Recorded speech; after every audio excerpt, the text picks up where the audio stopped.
장영권 기자, 서울특별시 서초구에서 코로나19 확진자가 발생했다. 서초구청 측은 서초구 재난안전대책본부에서 알려드립니다. 서초구 287, 288번째 확진자가 발생했습니다. 라고 전하면서 287번째 확진자, 반포 3동는 11월 14일 도 서초구 보건소에서 검사를 받고 11월 16일 월 확진 판정을 받았습니다. 기타 확진자 접촉으로 감염 추정되며 현재 역학조사를 진행 중에 있습니다라고 설명했다. 이어 288번째 확진자 반포 3동는 11월 14일 도 서초구 보건소에서 검사를 받고 11월 16월 확진 판정을 받았습니다. 기타 확진자 접촉으로 감염 추정되며 현재 역학조사를 진행 중에 있습니다. 라고 밝혔다. 서초구청 측은 이들 확진자들에 대해 역학조사 결과 미확인 접촉자나 동선이 확인되면 신속히 공개하겠다고 알렸다. 현재 이들 확진자들에 대한 정보는 구청 홈페이지 및 블로그, SNS에 공개돼 있는 상태다. 한편 국내 신종 코로나 바이러스 감염증 코로나19이 최근 가파른 확산세를 보이면서 방역당국이 바짝 긴장하고 있다. 연합뉴스에 따르면 사회적 거리두기 단계 조정의 핵심 지표인 지역 발생 확진자 수는 수도권의 경우 4일 연속 100명을 넘었고 강원은 나흘간 20명 안팎으로 집계되고 있다. 강원은 이미 거리두기 1.5단계 범위에 들어왔고 수도권도 사실상 1.5단계 수준에 달했다.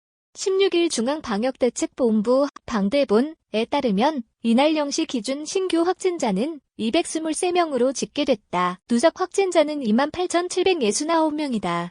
이날 신규 확진자 수는 지난 9월 2일 267명, 이후 75일 만에 최다 기록이다.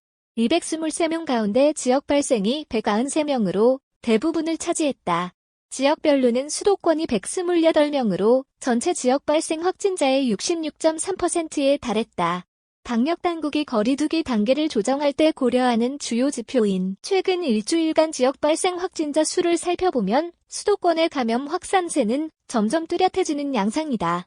지난 10일부터 이날까지 일주간 수도권의 지역 발생 확진자 수는 일별로 53명, 81명, 88명, 113명, 109명에서 124명, 128명을 기록했다. 일평균으로는 99.4명이다. 정부가 지난 7일부터 적용한 새 거리두기 체계에 따르면 수도권의 경우 100명 미만이면 1단계가 유지되고 이 기준을 넘어서면 1.5단계로 상향 조정할 수 있는데 그 경계선에 거의 도달한 것이다. 특히 서울의 경우 지난 13일부터 이날까지 나흘간 74명, 63명, 81명, 79명 등으로 일평균 74명씩 나오고 있는데 이런 추세가 이어진다면 일주일 이내에 누적 확진자 수가 대구보다 많아질 것으로 보인다.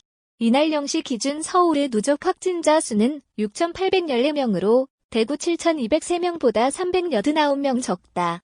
비수도권 중에서는 강원 등 일부 지역의 확산세가 심상치 않다.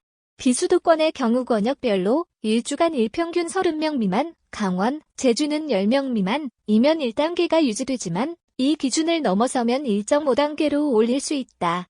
강원의 지역 발생 확진자 수를 보면 지난 10일부터 이날까지 일주간 3명, 8명, 6명, 23명, 18명, 19명, 20명 등으로 일평균 13.9명이 확진된 것으로 집계돼 1.5단계 범위에 들어왔다.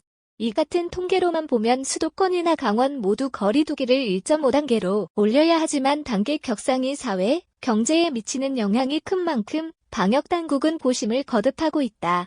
현재 정부는 수도권과 강원의 1.5단계 상향 가능성을 알리는 예비경보를 발령한 상태다. 박능우 중앙재난안전대책본부 1차장, 보건복지부 장관은 전날 대국민 호소문을 통해 수도권과 강원권의 경우 거리두기 1.5단계로의 격상을 검토해야 하는 심각한 상황으로 지자체와 함께 협의해 나갈 예정이라면서 60대 이상 환자 비율, 중환자 치료 병상의 여력 등 다양한 참고 지표를 고려하여 결정하게 될 것이라고 밝혔다. 충남 천안, 아산, 강원 원주, 전남 순천, 광양, 여수시는 최근 선제적으로 1.5단계로 격상했다.